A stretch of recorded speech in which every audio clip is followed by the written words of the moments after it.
Selamat datang dan kita perkenalkan iaitu narasumber kita bersama dengan Tuan Haji Abdul Aziz bin Haji Abdul Rahman merupakan pegawai eksekutif Jabatan Haji dan Umrah Darussalam Services Sdn Berhad.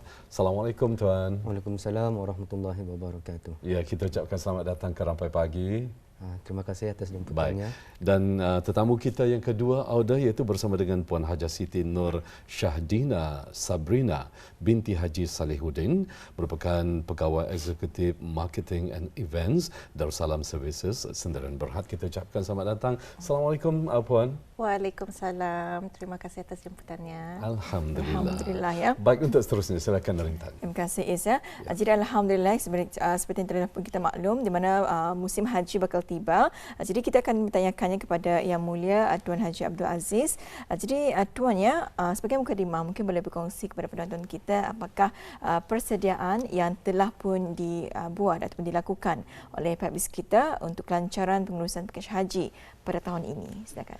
Okey, bismillahirrahmanirrahim. Assalamualaikum warahmatullahi taala wabarakatuh. Waalaikumsalam. Okey, pertama-tama kalinya saya dan rakan saya di sini ingin mengucapkan terima kasih kepada pihak RTB kerana menjemput kami untuk hadir pada pagi ini. Ya. Okey, berbalik kepada soalan yang ditanya itu, alhamdulillah pelbagai dan banyak persiapan yang telah dibuat secara terperinci dan segala persiapan ataupun segala persiapan itu dibuat adalah untuk memastikan segala keperluan jemaah di sana supaya diorang itu dapat merasa senang dan merasa selesa untuk menjalankan ibadah haji nanti.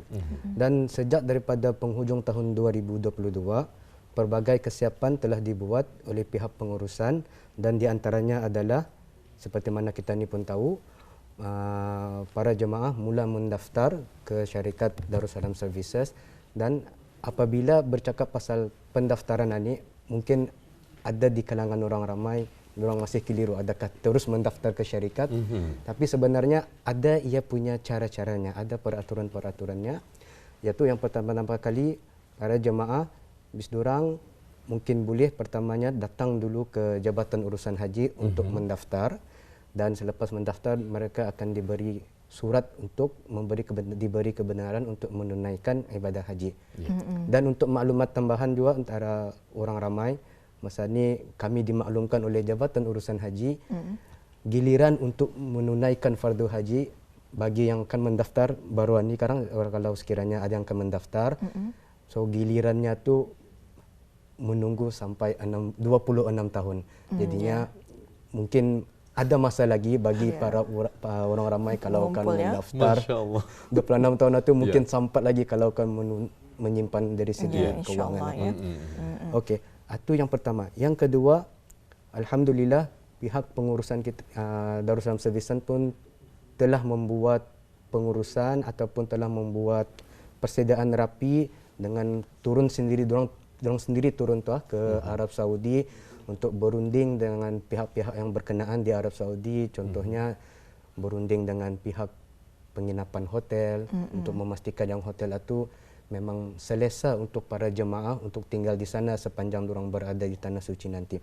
Dan juga membuat perundingan dengan syarikat-syarikat yang memprovide ataupun yang memberi kenderaan sepanjang para jemaah nanti sepanjang diorang berada di Arab Saudi, dengan berunding membuat pembayaran dengan syarikat bas itu berapa anggaran-anggaran yang diperlukan. Pasal di sana tu apabila sudah musim haji, perjalanan itu terbatas. Ada jadual-jadualnya yang kena sediakan. Jadinya kami dari pihak Darussalam Services akan membagi tahu pihak yang di sana bagaimana atau cara perjalanan kami, dan dari sana sekarang akan timbul yang keserasian dengan apa yang kami tetapkan dengan apa yang telah ditetapkan oleh kerajaan Arab Saudi. Dan juga dorong ke sana tu untuk berbincang dengan Kementerian Haji Arab Saudi, terutamanya tentang hari kemuncak, iaitu hari wukuf di Arafah dan juga mabit di Mina.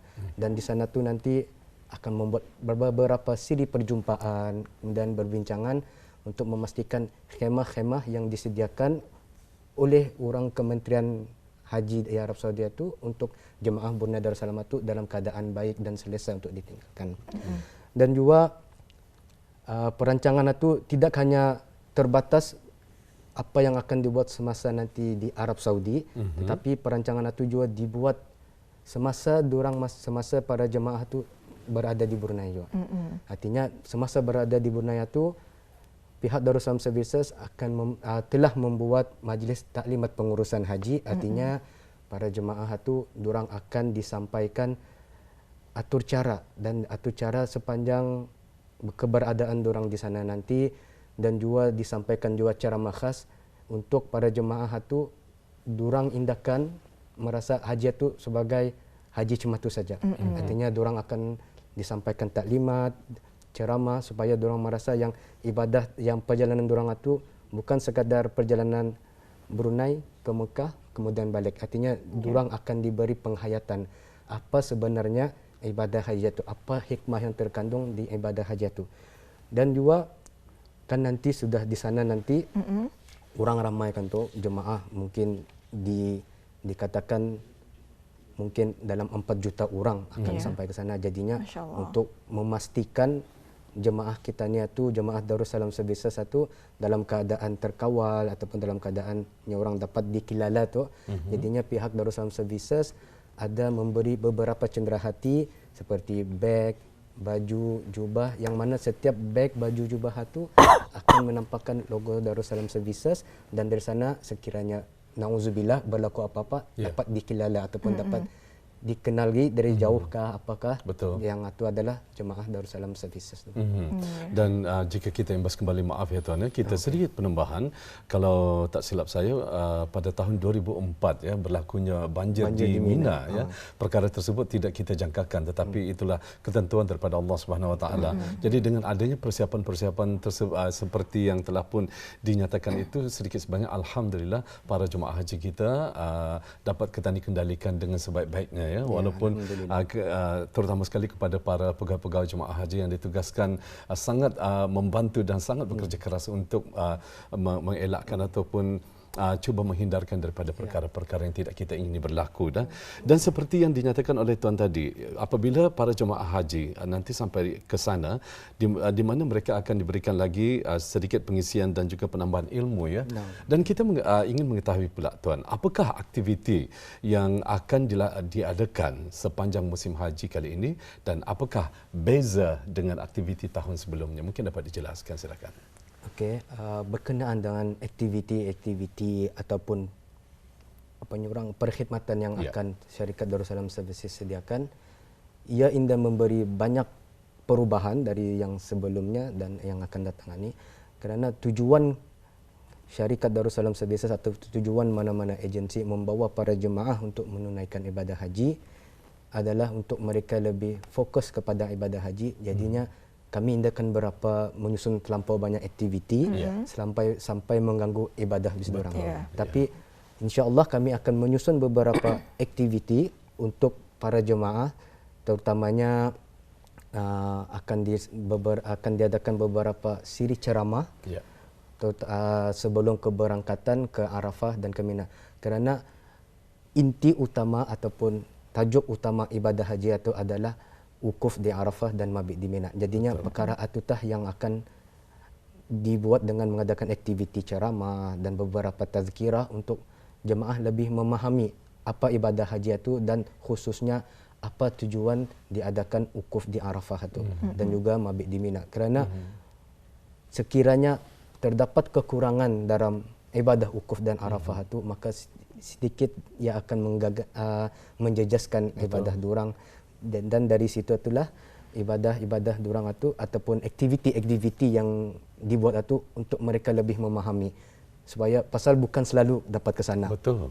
Ya. Mungkin ada yang sampai bertahun-tahun menyimpan kewangan durang, and then sampai minta maaf, mungkin ada yang sampai ialah menjual itu ini untuk durang punya kewangan. Jadinya kami pihak Darussalam Services akan memainkan peranan penting dalam perkara ini untuk memastikan para jemaah itu durang dapat melaksanakan ibadah durang itu dengan penuh teliti, tekun, di samping menjaga pantang larang yang ada yang telah ditetapkan dalam agama kita ini ketika mereka melakukan ibadah haji itu nanti.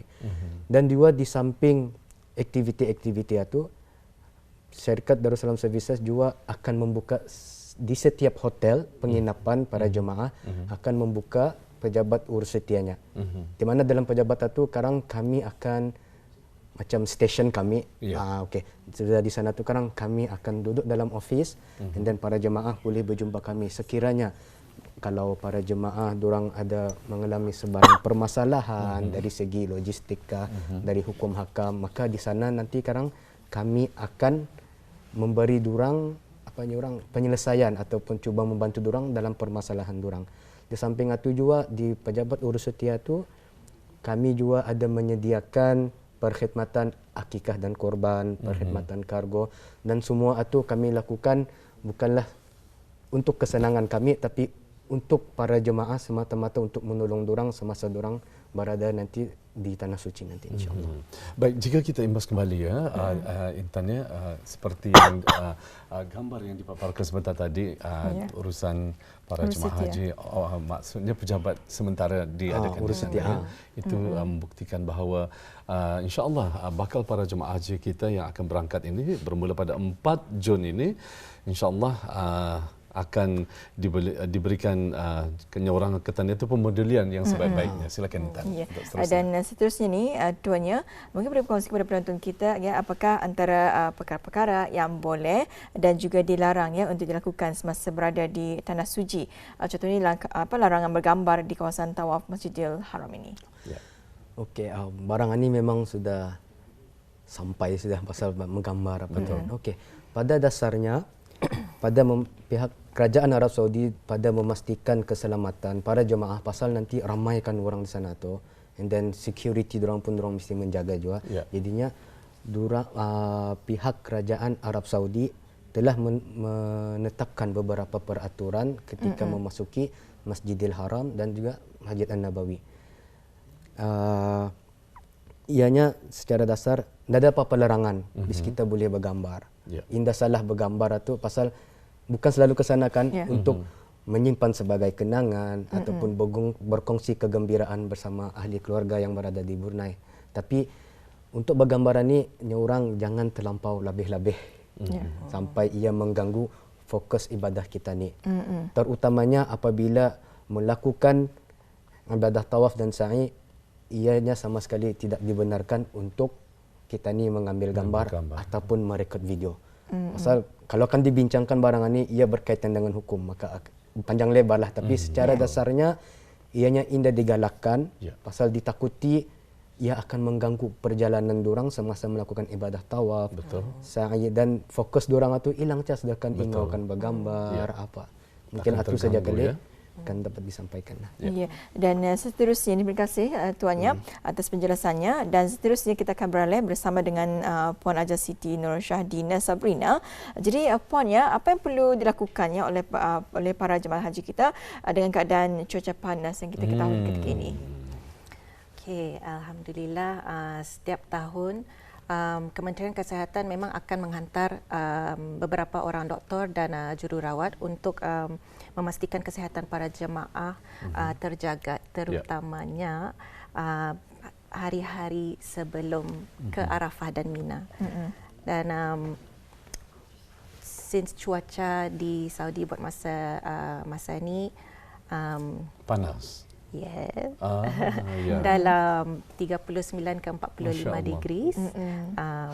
Jadinya para jemaah adalah dinasihatkan untuk menjaga kesihatan masing-masing dan sentiasa minum banyak air. Tapi sudah ada di sana minum banyak air zam-zam lah since upon reach atau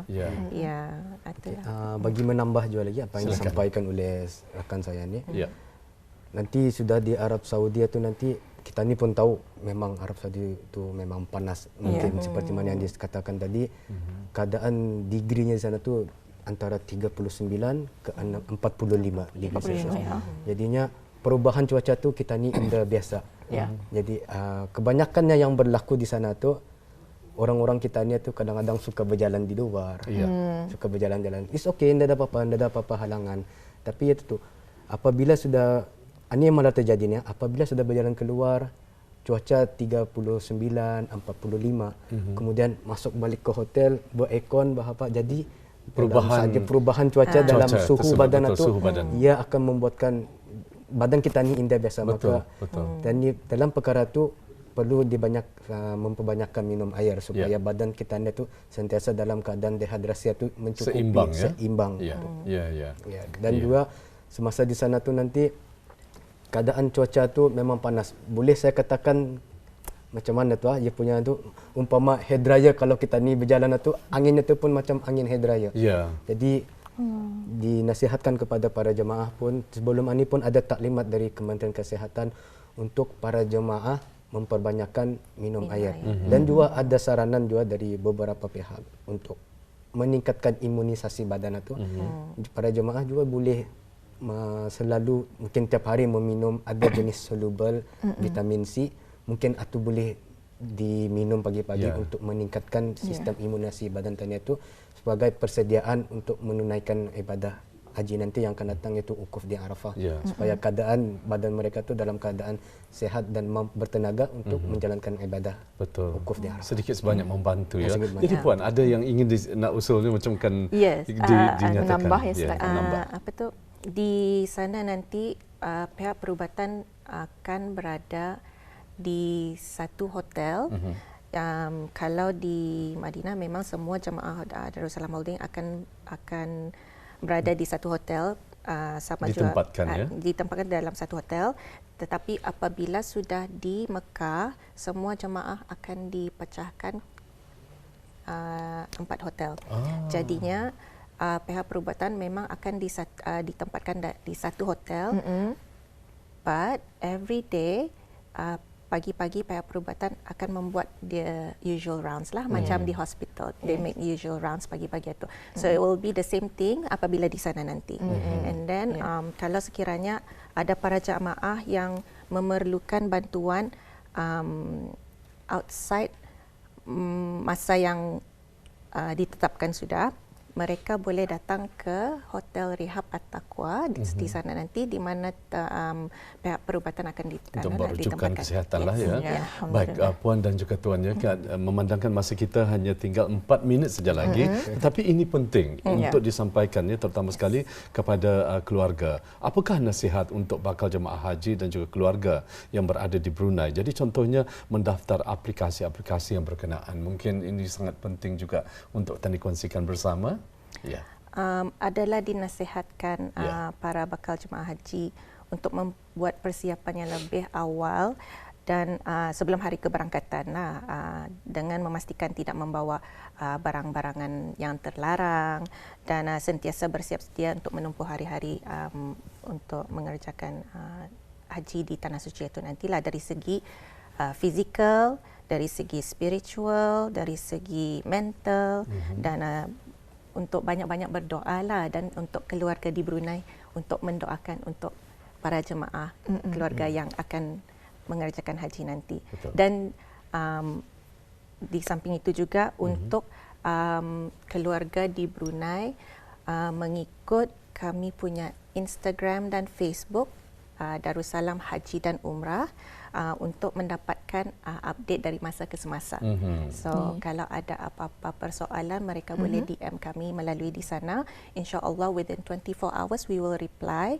Kalau sekiranya mereka tidak dapat get in contact dengan family members-nya di sana, we will try to contact. Alhamdulillah ya. Jadi dapat mengikuti bis kita untuk para bakal jemaah haji yang akan berada di sana, 2 platform ini, iaitu menerusi Facebook dan juga Instagram ya. Darussalam Haji Darussalam alhamdulillah ya. Baik, dan untuk akhirnya ni mungkin ada harapannya dari Pak Biskis kita sendiri bagi musim haji tahun ini, dan juga mungkin ada maklumat dari masa ke masa, silakan. Kerjasama para jemaah adalah faktor yang paling penting bagi kami untuk melancarkan semua aktiviti sepanjang berada di Tanah Suci itu nanti. Dan jika ada kemusykilan, ada apa-apa persoalan, masalah apa, boleh datang ke pejabat urus setia kami di hotel-hotel tersebut itu nanti. Dan any perubahan atur acara ke apa-apa akan kami sampaikan melalui WhatsApp. Ya, dalam grup-grup jemaah kami nanti. InsyaAllah. Jadi tu mungkin ada menambah. Silakan. Okey, Ya, Tuan Haji Abdul Aziz, silakan. ya. Berkenaan dengan harapan kami pada orang ramai, saya akan banyak menyentuh banyak pasal perkara ini. Tapi dinasihatkan kepada para jemaah agar membuat persediaan seperti mana yang kami sebut tadi dari segi mentality, spiritual dan juga ia punya fizikal. Kerana di sana tu kita ni indah akan dapat mempredik sebarang peraturan perubahan mungkin boleh berubah setiap masa. Bagi orang-orang yang pernah tinggal di Mesir ataupun di Jordan, mereka tahu orang Arab ni kadang-kadang orang punya boleh berubah pemikiran. Mungkin pagi orang bercakap pasal A, patang boleh berubah Z-nya. Aku dah mengatakan A-nya. Jadinya di sana tu diharap para jemaah akan faham akan situasi barang-barang macam mana ni.